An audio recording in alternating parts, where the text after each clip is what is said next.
السلام عليكم ورحمة الله وبركاته.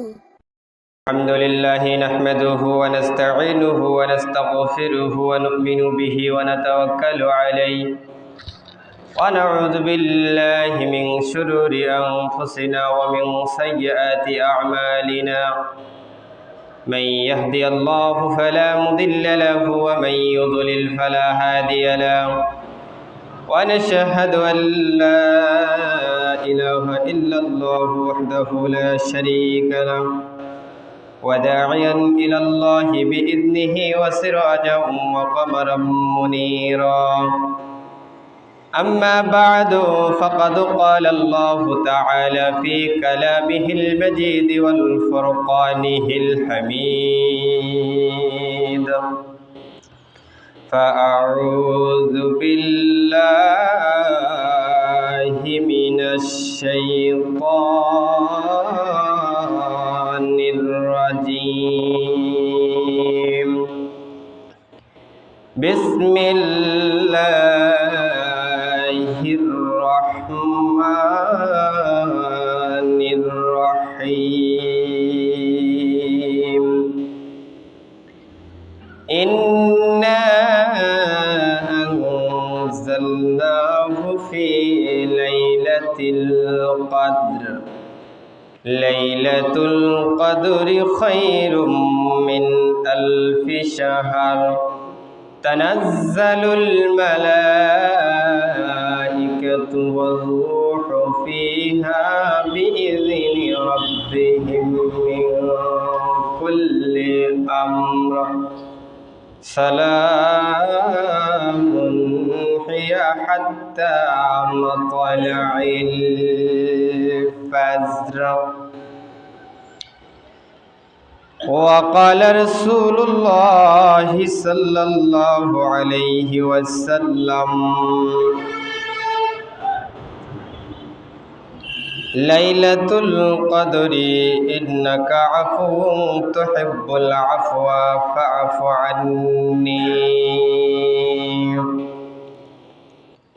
وقال رسول الله صلى الله عليه وسلم من قال ليلة القدر إيمانا واحتسابا غفر له ما تقدم من ذنبه وقال النبي صلى الله عليه وسلم فقد كان يعتكف في العشر الأواخر من رمضان فقالت العائشة رضي الله تعالى عنها أن النبي صلى الله عليه وسلم كان يعتكف العشر الأواخر من رمضان حتى توفاه الله ثم اعتكف أزواجه من بعده رواه البخاري ومسلم أو كما قال على النبي الصلاة والسلام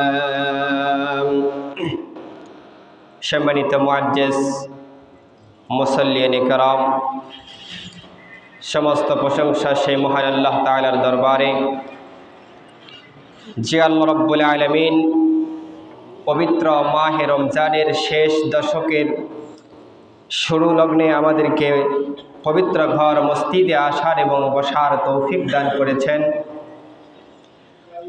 সেই সঙ্গে দুনিয়ার বিভিন্ন প্রকারের ঝামেলা থেকে আমাদেরকে হেফাজত করে অত্যন্ত ভালোবেসে দয়া করে মায়া করে আজকে পবিত্র জুমা মুবারকের দিনে জুমা মসজিদে আসার এবং বসার তৌফিক দান করেছেন এবং কোরআন ও হাদিস থেকে কিছু বলবার এবং শোনার তৌফিক দান করেছেন সেই মহান মালিকের দরবারে অন্তরের অন্তরস্থল থেকে কালিমাতুশ শুকর যাপন করি সকলে বলি আলহামদুলিল্লাহ অজস্র কোটি দরুদ ও সালাম নাজিল হোক বিশ্বের মানবতার মুক্তির দিশারি জিগর গোশায় আমেনা হযরত রাসূল করিম সকলে মুহাব্বতান বলি সাল্লাল্লাহু আলাইহি ওয়াসাল্লাম মুহতারাম হাজিরিন দেখতে দেখতে পবিত্র মাহে রমজান প্রায় শেষ দিকে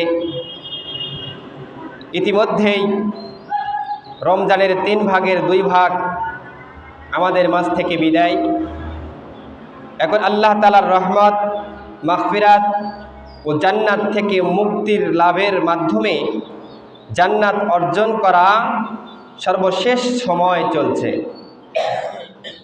পুরো রমজানের মধ্যে শেষ দশকে সবচেয়ে গুরুত্বপূর্ণ সময়।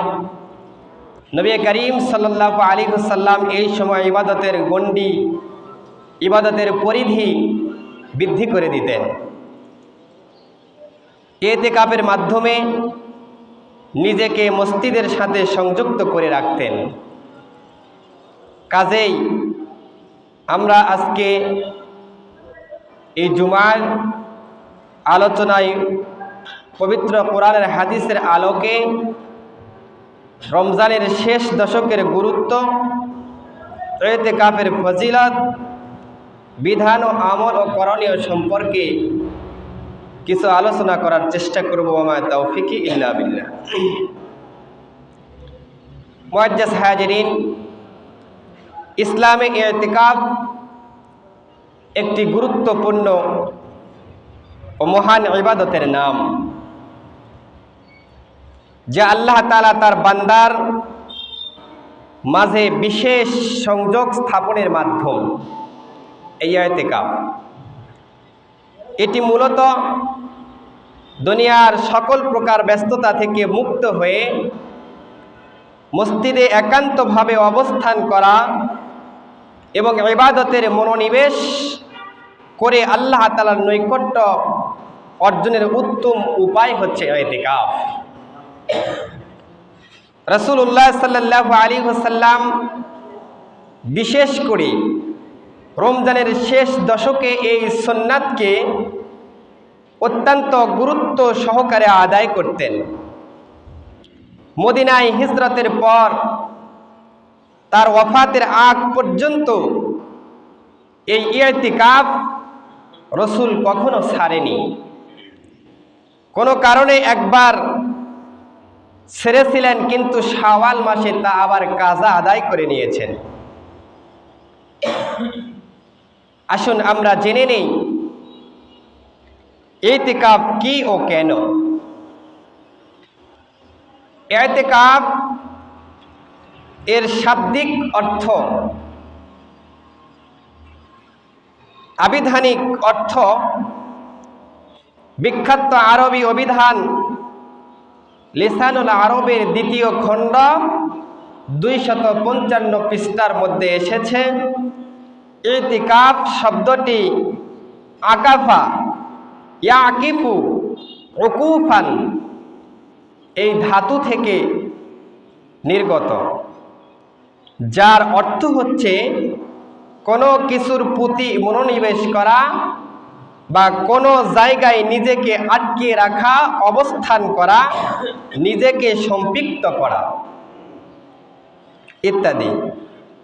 যেমনভাবে আল্লাহ রাব্বুল আলামিন সূরা বাকারার 125 নম্বর আয়াতে বলে দিয়েছেন, ওয়াহিদনা ইলা ইব্রাহিমা ওয়া ইসমাঈল আন তাহহিরা বাইতিয়া লিত-তাইফিনা ওয়াল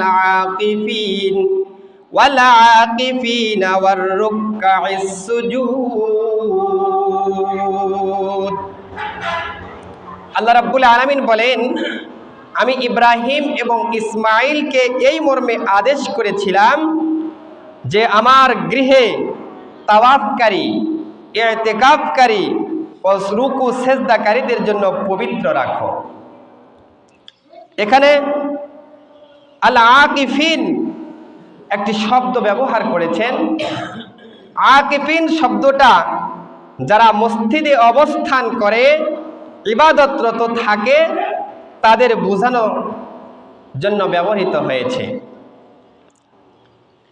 ইতিকাফের শরীয়ী অর্থ, ইতিকাফের পারিভাষিক অর্থ হচ্ছে আল ফিকহুল আলাম ওয়াল মানাজিল আবরার কিতাবের প্রথম খণ্ডে 529 পৃষ্ঠায় লিখেছেন, ওয়াজ লুসুবু ফিল মাসজিদি লিল ইবাদাতি আলা ওয়াজহিল মাখসুস। ইবাদতের উদ্দেশ্যে নির্দিষ্ট নিয়মে মসজিদে অবস্থান করাকে ইতিকাফ বলে। সম্মানিত উপস্থিতি, আল্লাহ রাব্বুল আলামিনের সন্তুষ্টির লক্ষ্যে যে পর্যন্ত বিধান তিনি বান্দার উপর বহুকাল আগে থেকেই নাজিল করেছিলেন, তন্মধ্যে একটি আমল ও বিধান হলো ইতিকাফ। আল্লাহ তাআলা সূরা বাকারার 125 নম্বর আয়াত যে একটু আগে আমি আপনাদের সম্মুখে তেলাওয়াত করেছি, এই আয়াতের মধ্যে আল্লাহ রাব্বুল আলামিন যে আদেশ করেছেন ইব্রাহিম এবং ইসমাঈলকে, এই মর্মে আদেশ করেছেন যারা আল্লাহ তাআলার ঘরে তাওয়াফ করার জন্য আসবে, আল্লাহর ঘরে যারা ইতিকাফ করার জন্য আসবে, আল্লাহ তাআলার ঘরে যারা রুকু সেজদা দেওয়ার জন্য আসবে, তাদের জন্য এই ঘরকে পবিত্র রাখার আদেশ করেছেন, নির্দেশ করেছেন। এই আয়াতে লক্ষ্য করুন, আল্লাহ তাআলা নামাজ ও ইতিকাফের জন্য তার ঘরকে পবিত্র রাখার নির্দেশ দিচ্ছেন। তাই দুই প্রিয় বান্দা নবী হযরত ইব্রাহিম ও ইসমাঈল আলাইহিস সালামকে, সাধারণ কোনো মানুষকে নয়, আল্লাহ তাআলার প্রিয় মানুষগুলি দুজনই পিতা পুত্র দুজনই একজন পয়গম্বর ছিলেন, তাদেরকে আল্লাহ রাব্বুল আলামিন আদেশ করেছেন। আর ইতিহাসবিদদের মতে আনুমানিক আজ থেকে প্রায় 4000 বছর পূর্বে এই পৃথিবী তাদের আগমন ঘটেছিল, ইব্রাহিম এবং ইসমাঈলের। ইতিকাফের বহু ফজিলত অসংখ্য হাদিসে বর্ণিত রয়েছে। নিম্নে আমি কয়েকটি হাদিস আপনাদের সম্মুখে উপস্থাপন করার চেষ্টা করব। এর মাধ্যমে ইতিকাফের মাধ্যমে নবী করিম সাল্লাল্লাহু আলাইহি ওয়াসাল্লামের একটি গুরুত্বপূর্ণ সুন্নতের অনুসরণ হয়। সহিহ আল বুখারী 2026 নম্বর হাদিসের বর্ণনায় এসেছে, হযরত আয়েশা রাদিয়াল্লাহু তাআলা থেকে বর্ণিত,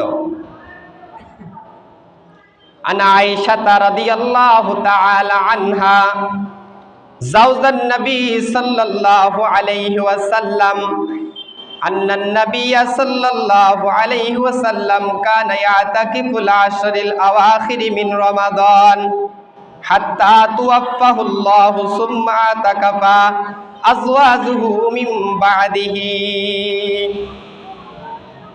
আল্লাহর নবী সরকারে দু আলম নবীর শাহদরমিনী হযরত আয়েশা সিদ্দিকা রাদিয়াল্লাহু তাআলা থেকে বর্ণিত, নবী সাল্লাল্লাহু আলাইহি ওয়াসাল্লাম রমজানের শেষ দশকে ইতিকাফ করতেন। তার ওয়াফাত পর্যন্ত এই নিয়ম তিনি চালু রেখেছিলেন। এরপর তার সহধর্মিণীগণ সে দিনগুলোতে ইতিকাফ করতেন। মোহতারাম হাজিরিন, তাহলে হাদিস থেকে বোঝা গেল আল্লাহর নবী হিজরতের পর থেকে ওয়াফাত পর্যন্ত, মৃত্যুর আগ পর্যন্ত যতগুলি রমজান পেয়েছেন, প্রত্যেকটা রমজানের শেষ দশকে আল্লাহর নবী ইতিকাফ করেছেন।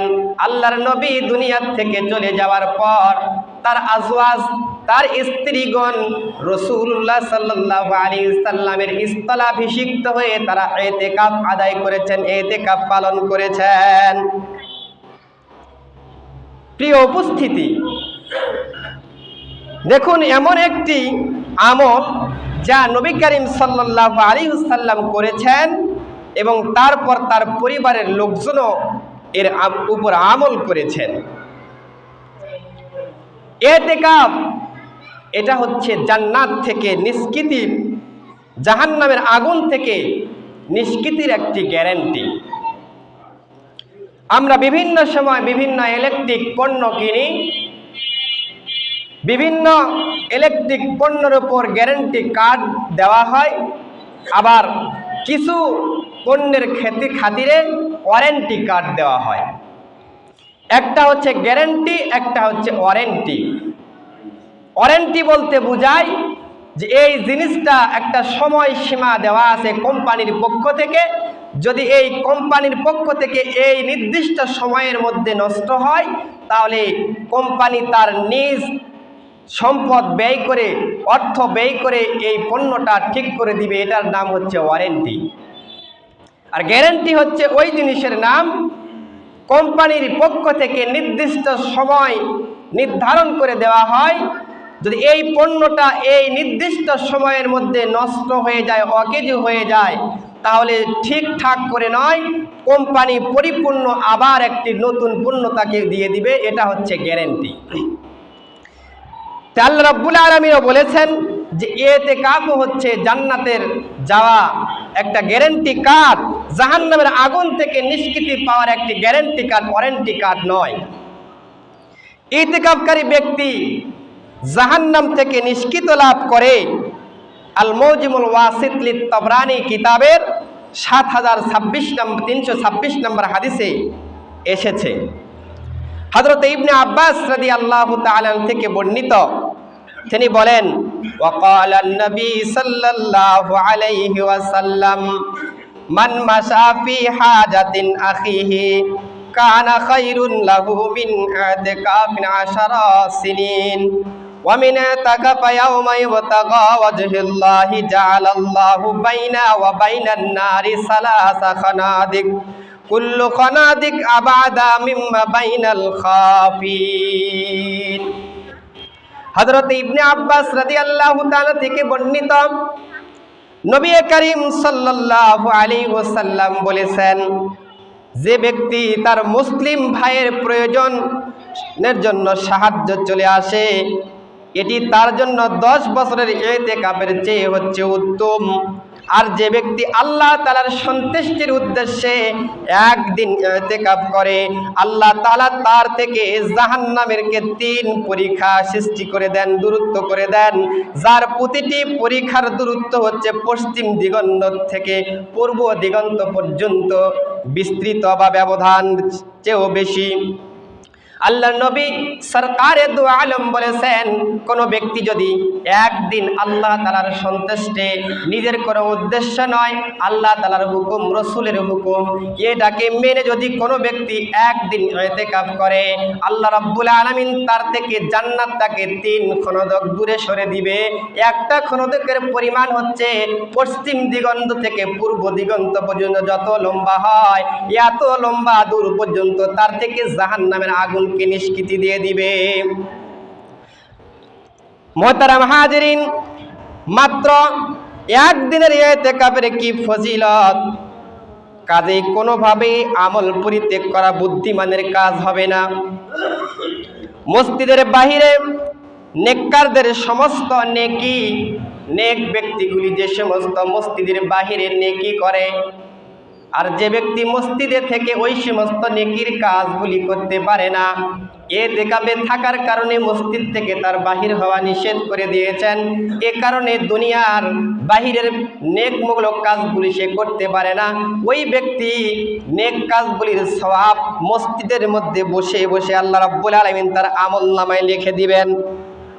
সুনানে ইবনে মাজার 1781 নম্বর হাদিসের বর্ণনায় এসেছে, আল্লাহর নবী বলেন, আন ইবনে আব্বাসিন আন্না রাসূলুল্লাহি সাল্লাল্লাহু আলাইহি ওয়াসাল্লাম ক্বালা ফি মুতাকিফিন হুয়া ইয়াতাকাফুজ যুনুব ওয়া ইউযি'ু লাহু মিনাল হাসানাতি কা'মালিল হাসানাতি কুল্লিহা।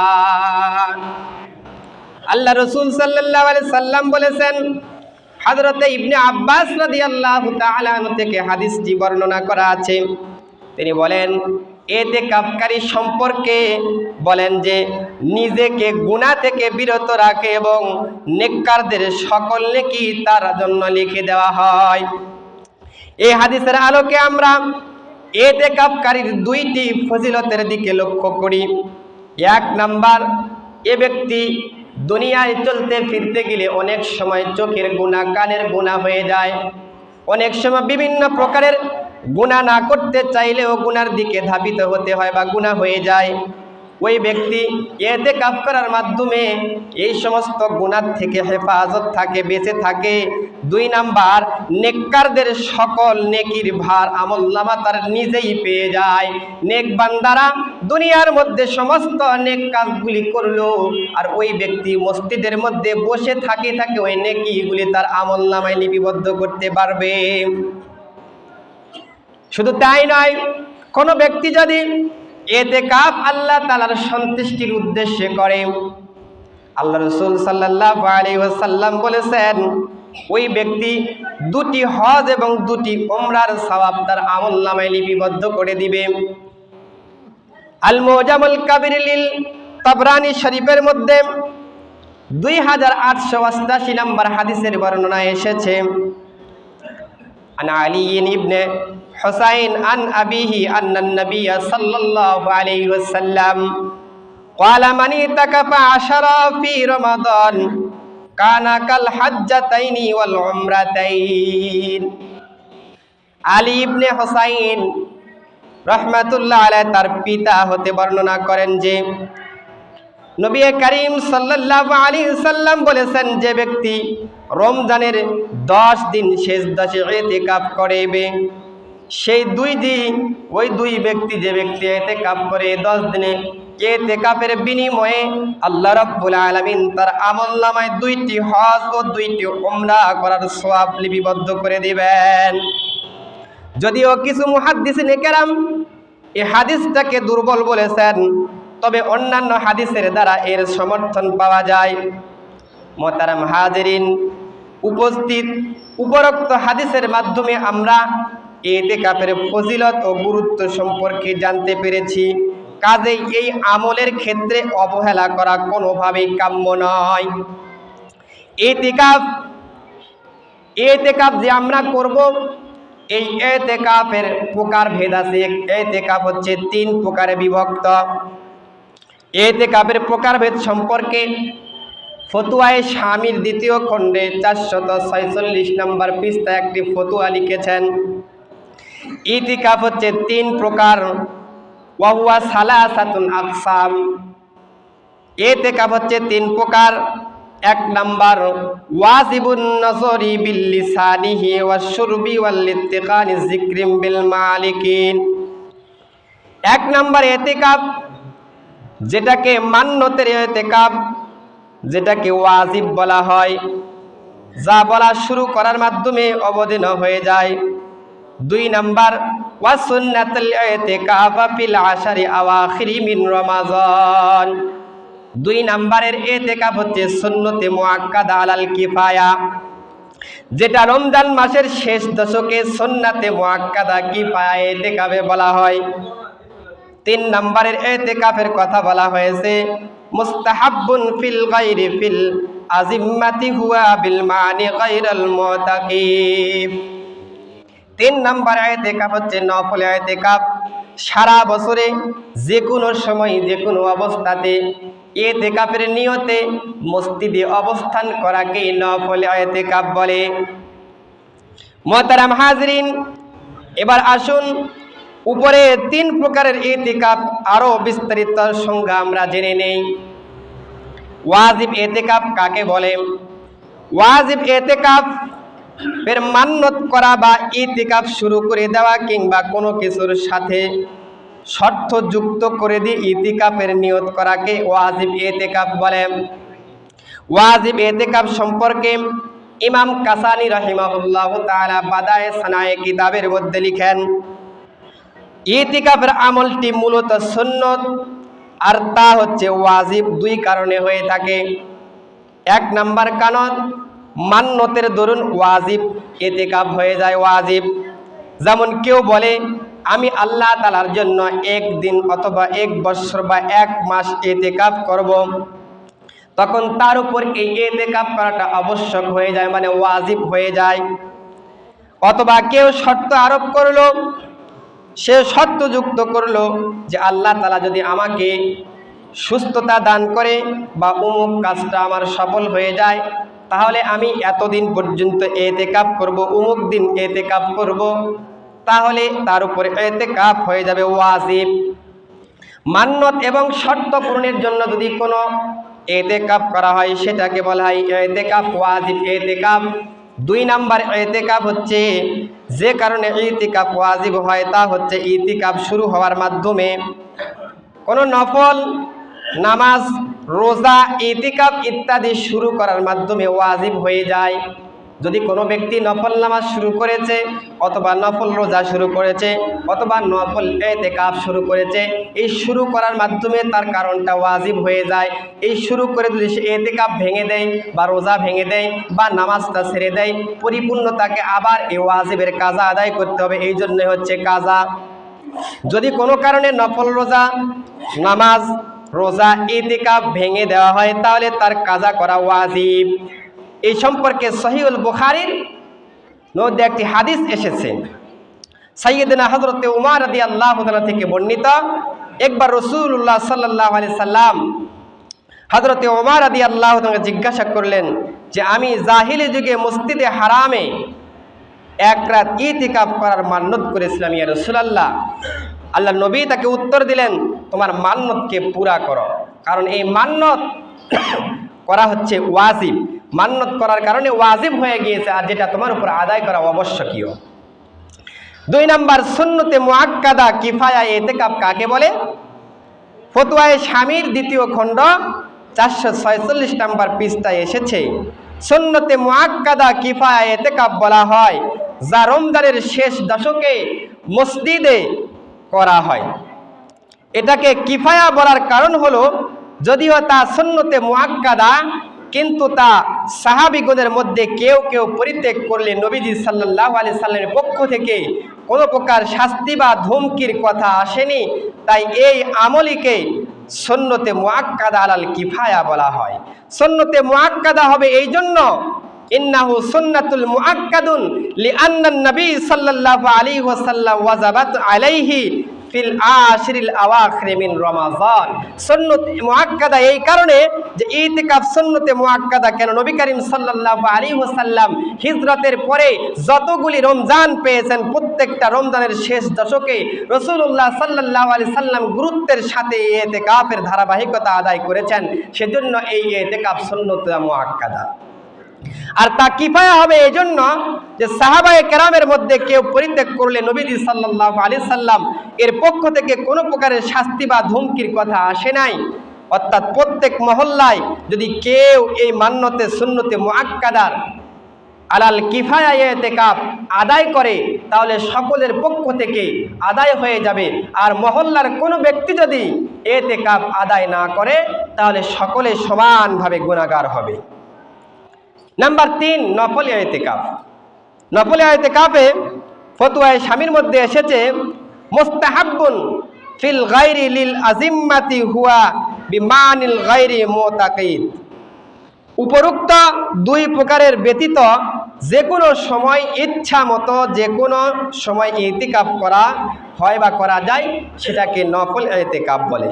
যেমন আমরা মসজিদে প্রবেশ করেছি, মসজিদে প্রবেশ যতক্ষণ করবো ইতিকাফের নিয়ত করলে এটাকে নফল ইতিকাফের মধ্যে শামিল হয়ে যাবে। মুআজ্জাজ হাজিরিন, উপরোক্ত 2 প্রকারের ব্যতীত অর্থাৎ সুন্নতে মুআক্কাদা এবং ওয়াজিব মান্নতের ইতিকাফ ব্যতীত যেটা নফল ইতিকাফ, এটার কোনো সময়সীমা নির্ধারণ নাই। 1 সেকেন্ডের জন্য হতে পারে, 1 মিনিটের জন্য হতে পারে। মসজিদে আমি ঢুকলাম, ইতিকাফের নিয়ত করলাম, কিছুক্ষণ পর বাইরে হলাম, আবার ইতিকাফ ভেঙে গেল, এটা হচ্ছে নফল ইতিকাফ। ইতিকাফ একটি গুরুত্বপূর্ণ আমল, আমলটি বিশুদ্ধ পন্থায় সম্পন্ন করতে হবে। আমরা ইতিকাফ এই গুরুত্ব সহকারে আদায় করার চেষ্টা করব।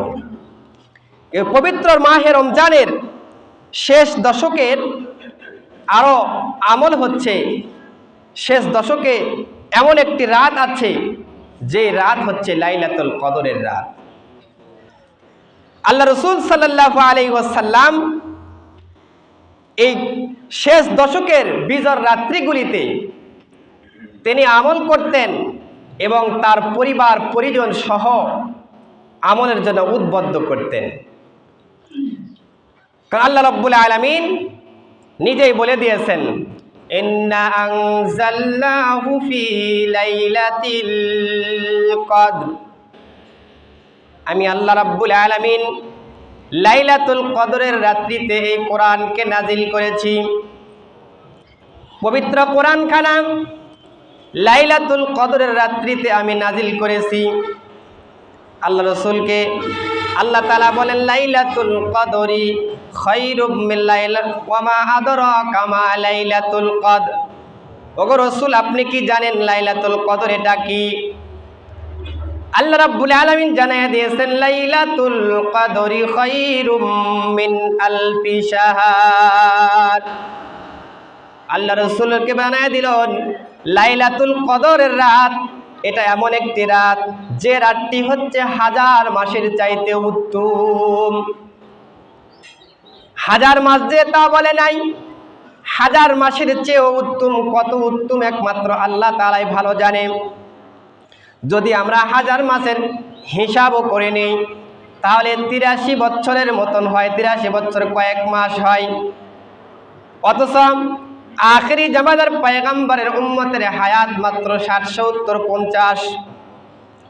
আর আল্লাহ রাব্বুল আলামিন এমন একটা রাত আমাকে দান করেছেন, যদি সারা জীবনে ৬০, ৭০ বছরের জিন্দেগিতে কোনো বান্দা যদি একটা রাত্রির ইবাদত পায়, একটা শবে কদর পায়, তাহলে ওই ব্যক্তির আমলনামায় ৮৩ বছর ইবাদত করলে যেগুলি সওয়াব হয় সমস্ত সওয়াবগুলি তার আমলনামায় লিপিবদ্ধ করা হবে। এজন্য আল্লাহ রাসূল সাল্লাল্লাহু আলাইহি ওয়াসাল্লাম রমজানের শেষ দশকে ইতিকাফ করতেন, কারণ ইতিকাফকারী ব্যক্তির জন্য শবে কদর পাওয়াটা অত্যন্ত সোজা হয়ে যায়। কারণ ইতিকাফকারী ব্যক্তি তো একমাত্র আল্লাহ তার সন্তুষ্টির উদ্দেশ্যেই দুনিয়ার সব কিছু ব্যস্ততাতে পরিত্যাগ করে, দুনিয়ার সব কিছু নেক কাজকে পরিত্যাগ করে এক আল্লাহর ধ্যানে, এক আল্লাহর জিকির আজকার করার জন্য, আল্লাহকে পাওয়ার জন্য, ইবাদতকে পাওয়ার জন্য, ইতিকাফকে পাওয়ার জন্য, এজন্য তো এই ব্যক্তি মসজিদের মধ্যে পড়ে থাকে। এজন্য রাসূলুল্লাহ সাল্লাল্লাহু আলাইহি ওয়াসাল্লাম বলেছেন যে রমজান মাসের শেষ দশকের আখেরি শেষ দশকে ইতিকাফ করা ব্যক্তির জন্য শবে কদরটা তালাশ করা খুবই সোজা। তার আমলনামায় ৮৩ বছরের মতন নেকি তার আমলনামায় লিপিবদ্ধ হবে। এজন্য ইতিকাফের মধ্যে গুরুত্ব অনেক বেশি দেওয়া দরকার।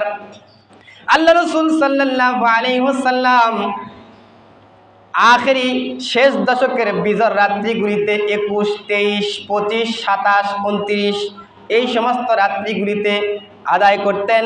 কোন রাত্রিতে শবে কদর হবে নির্দিষ্ট কোনো সংখ্যা নেই। ২৩-এও হতে পারে, ২১-এও হতে পারে, ২৫-এও হতে পারে, ২৭-এও হতে পারে। আমরা তো নবমুসলিম মুসলমান, আমরা হচ্ছে ২৭ তারিখে আসলে ঢাক ঢোলক পিটিয়ে সাজসজ্জা হয়ে মসজিদে ইবাদত বন্দেগি করি। অথচ বুজুর্গানে কেরামের জীবনগুলি দেখেন, তারা ইতিকাফ করতেন পুরা রমজান মাস। এমন ইতিহাস আছে তারা পুরা রমজানের শুরু থেকে শেষ পর্যন্ত ৩০ দিন ইতিকাফে বসে যেতেন এবং শেষ দশকের বিজর রাত্রিগুলিতে প্রত্যেকটা রাত্রিতে শবে কদর তালাশ করতেন। অথচ আমরা কি হয়ে গেলাম? আমরা তো একমাত্র শুধু ২৭ তারিখ আসলে ইবাদত করি, ২১ তারিখও আমাদের খবর থাকে না, ২৩ তারিখে খবর থাকে না, ২৫ তারিখে খবর থাকে না, ২৯ তারিখে আরোই থাকে না। একমাত্র মনে করি আমরা ২৭ তারিখে রাসূলুল্লাহ সাল্লাল্লাহু আলাইহি সাল্লাম ইতিকাফ করেছেন, এরকম নয়। ২৭ তারিখে শবে কদরের আমল করেছেন, এরকম নয়। রমজানের শেষ দশকের প্রত্যেক বিজর রাত্রিতে রাসূলুল্লাহ সাল্লাল্লাহু আলাইহি ওয়াসাল্লাম ইতিকাফের করেছেন এবং শবে কদর তালাশের জন্য লেগে গিয়েছেন। আমরাও চেষ্টা করব, যেহেতু আজ থেকেই হচ্ছে ২১-এর রাত, আজকেই হচ্ছে রমজানের মাগফিরাতের ভাগ শেষের পথে, যারা ইতিকাফ করবে আজকেই আসরের পর মাগরিবের পূর্বে মসজিদের মধ্যে প্রবেশ করতে হবে। ইতিকাফ করতে হবে জামে মসজিদে, যে সমস্ত মসজিদে জুমা নামাজ অনুষ্ঠিত হয় এরকম কোনো মহল্লার মসজিদে ইতিকাফ করবে। ইতিকাফের বেলায় মহিলা পুরুষ সমান, তারাও ইতিকাফ করবে ঘরের মধ্যে, জায়গা ভিন্ন কিন্তু হুকুম একই। তারা তাদের ঘরের একটি কোণে বসে ইতিকাফ করতে পারবে। আর পুরুষের জন্য শর্ত হচ্ছে মসজিদ, মসজিদে আসবে, ইতিকাফ করবে। হাজতে আসলিয়া যেগুলি প্রকৃতির ডাক, প্রসাব, পায়খানা এগুলি ছাড়া বাহিরে বাড়াইতে পারবে না। বাহিরে বাড়া হইলে তার ইতিকাফ ভঙ্গ হয়ে যাবে। রোজা অবস্থায় এই এতেকাফের জন্য শর্ত হচ্ছে ওয়াজিব এবং সুন্নতে মুআক্কাদা আলাল কিফায়া। এই এতেকাফের জন্য শর্ত হচ্ছে রোজা। কোনো ব্যক্তি যদি রোজা ভেঙে দেয় তাহলে তার এতেকাফ ভেঙে যাবে। কোনো ব্যক্তি যদি তার স্ত্রীকে স্পর্শ করে তাহলে তার এতেকাফ ভেঙে যাবে। কোনো ব্যক্তি যদি তার স্ত্রীকে এতেকাফ অবস্থায় সহবাস করে তাহলে তার এতেকাফ ভেঙে যাবে। ওয়াজাতা কাজ ছাড়া কোনো ব্যক্তি যদি মসজিদের বাহিরে গিয়ে সময় কাটায় তাহলে তার এতেকাফ ভেঙে যাবে।